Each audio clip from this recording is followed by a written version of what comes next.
Hello everyone, Charles Watts here, the Arsenal correspondent at Goal, joining you probably about 10 minutes after the final whistle here at the Tottenham Hotspur Stadium. It's finished Tottenham 0, Arsenal 2. Arsenal move 8 points clear at the top of the Premier League. Can you believe that? Dominant performance here today, fantastic in the first half, had to soak up a bit of pressure in the second half, but they did that pretty comfortably, it has to be said. Aaron Ramsdale making a couple of big saves, but the golfing class between the two teams here was so glaringly obvious. Arsenal full of confidence, knocking the ball around, absolutely played Tottenham off the park in the first 45 minutes. You expected a reaction from Tottenham in the second half, and you got one. But again, like I said, it was pretty comfortable. This is a very frustrated football stadium at the end of it, so much so that it all spilled over in horrible, ugly fashion. Sort of bit of a spat between Richarlison and Ramsdale just after the full-time whistle. And Richarlison, a bit annoyed that Ramsdale did what he always does, sort of turns around, stuck his tongue out at the Spurs fans, grabbed the badge a little bit. Had a bit of a sort of spat between them. Ramsdale backed off, got near the Tottenham fans, and one Tottenham fan came running down the stairs, got in the advertising hoardings and kicked him in the back. It wasn't a massive kick, but it was still a kick. You know, a really horrible situation. I'm sure it's going to lead to some sort of football association investigation, probably a police investigation, to be honest. And pretty ugly scenes, and everyone sort of crowded over there. But you saw Arteta go charging over. He wanted to get all the players away, and then they ran the length of the pitch over to the away fans to celebrate with them. And just really special scenes at the end here. This is the first North London derby win for Arsenal at Tottenham's in the league since 2014. Had some horrible experiences here. They've never won a game at this stadium since they moved in. They only scored one goal prior to this game. So it's pretty horrible memories of this place. I mean, you just go back to that match in May, the 3-0, when Arsenal chucked away the chance of securing Champions League football.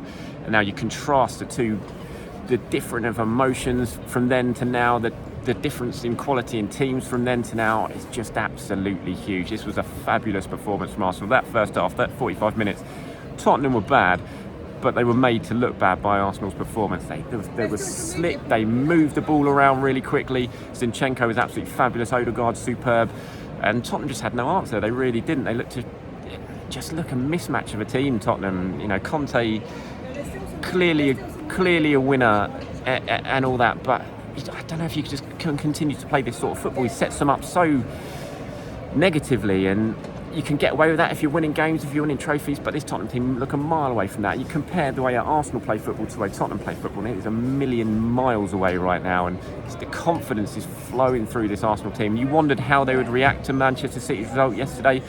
You know, would it add a little bit of pressure to them? Would they feel the weight of expectation on their shoulders? Absolutely not. They played like they always play in that first half. Not, like I said, knocked the ball around. Zinchenko coming in from the left back role and sort of make it an overload in midfield.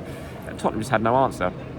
And they went in front of Arsenal after about 30 minutes. I think it was Bukayo Saka got down the right. Lovely ball from Thomas Partey to get him in. I mean, it's a horror show from Hugo Lloris, who palmed the cross into his own net. I don't know what Lloris was doing. It took a slight deflection, the cross off Sessegnon, but that's no excuse for what Lloris did. It was awful goalkeeping. That made it 1-0. It was a real gift that Arsenal took advantage of. They had other chances. Thomas Partey's volley that hit the post, the sort of collective intake of breath from inside the stadium when he hit it and it hit the post, of just how powerful it was. Would have been goal of the season had it gone in. They had other chances, but then the second goal arrived. Odegaard again, his 8th goal of the season. He'd been pulling the strings all evening. His footwork's been exceptional, and then he sort of played in another assist for Saka, and Odegaard drilled it in from 25 yards to cap an absolutely brilliant performance from him. 2-0 at half-time. You wondered what would happen in that second half. We know that Tottenham have been so much better in the second half this season than they have been in the first. There had to be a reaction from them, given how bad they were in the first half, and there was. They were better, there's no doubt about it. Kulusevski looked bright.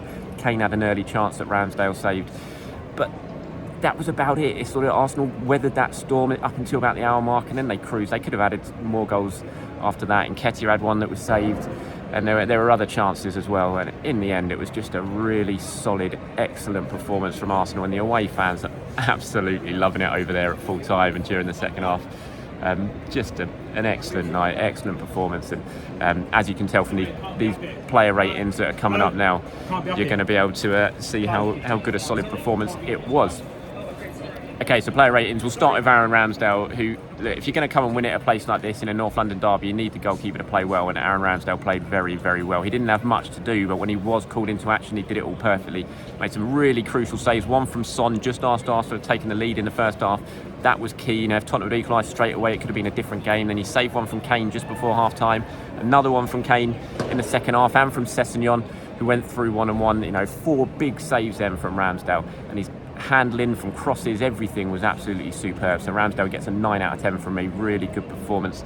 And then the defence, I gave White, Gabriel and Saliba all 8s. I thought Saliba by far and away his best performance since the World Cup. Gabriel, who's just enjoying a brilliant run of form in the last few weeks, was brilliant. Ben White as well, constantly on the overlap in the first half, providing an outlet for Bukayo Saka. So those 3 get 8. Zinchenko, I'm giving a 9. He was brilliant, Zinchenko. If there was ever a performance that kind of summed up why he is now ahead of Kieran Tierney in the pecking order, it was this. He was brilliant. Tottenham couldn't handle him, drifting into those positions centrally, creating an overload in midfield. It was just, and that's what helps Arsenal dominate the game so much in midfield, and Zinchenko was so crucial to that, so he gets a 9. In midfield, I thought Thomas Partey was brilliant as well. Like I said, that volley, had that gone in, what a moment that would have been.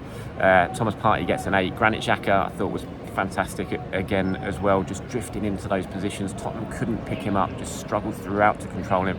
He gets an 8. Martin Odegaard, he's the first club captain to score an away goal at Tottenham for Arsenal since Patrick Vieira in 2004 in that famous 5-4 win. You know, really illustrious company to keep there for Odegaard, and he was excellent. Odegaard, he scored again. That's 8 goals for the season now. He's consistently producing week in, week out, producing captain-like performances. Some of his footwork in the second half, drawing so many fouls, and you could see how frustrated Tottenham were getting with him because they just couldn't get the ball off him. So he was brilliant. I gave him a 9 as well. He gets my man of the match, Martin Odegaard.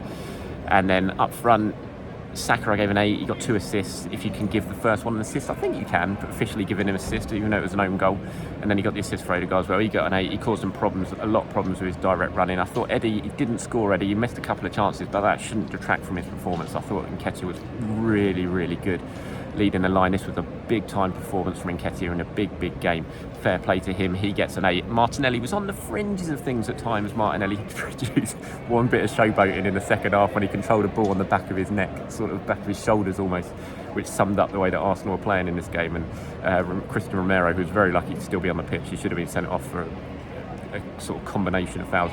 He was not happy with Martinelli and let it be known to him, but I'm not sure Martinelli cares at all about that.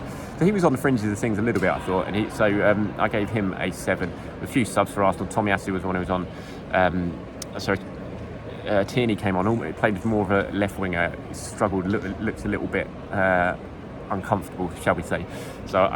But he only came on for about 15 minutes, I think it was. Tomiyasu really late on, and then in injury time, Smith Rowe and Vieira. So I'm not going to give any of those guys a marks, but what a performance. I'm looking out here now, the subs are just warming down. I'm going to head down and see what Mikel Arteta has to say afterwards. Obviously, the incident with Ramsdale is going to take away slightly from what was a brilliant performance here from Arsenal, because it is a big news story, which is a bit of a shame, but I don't think we should, certainly as Arsenal fans, I don't think you should be worrying yourselves too much about that. You just got to enjoy yourselves tonight. It's been a long time coming, this 2014 since Arsenal last won in the league at White Hart Lane, but they've done it. They've ended that record. They've moved 8 points clear at the top of the Premier League. Another win, 2-0. North London very much is red. Have a fantastic evening, everyone. I'll speak to you soon.